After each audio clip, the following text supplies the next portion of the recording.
కిడ్నీలో వచ్చే diabetes disease అనేది డయాబెటిక్ నెఫ్రోపతిగా చెప్తాం. ఇది అగైన్ సన్న రక్తనాళాలు మైక్రోవాస్క్యులైచర్ డ్యామేజ్ వల్ల జరుగుతుంది. వీళ్ళలో ఇనీషియల్ స్టేజెస్లో ప్రోటీన్ లీక్ అలా మొదలవుతుంది కిడ్నీ ఫిల్టర్స్లో ప్రాబ్లం వల్ల.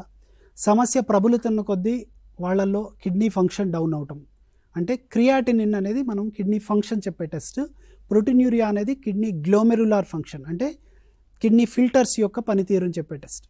ముందర ప్రోటీన్ లాస్తో మొదలైంది, మెల్లగా క్రియాటినిన్ పెరగటం జరిగి శరీరంలో ఉన్న మలినం అంటే టాక్సిన్స్ సరిగా ఎలిమినేట్ అవ్వవు. సో ఈ టాక్సిన్స్ ఎలిమినేట్ అవ్వకపోవటం అనేది పెరిగి ఓవర్ టైం కిడ్నీ ఫంక్షన్ కూడా స్లోగా డౌన్ అయ్యి they land up in CKD, chronic kidney disease.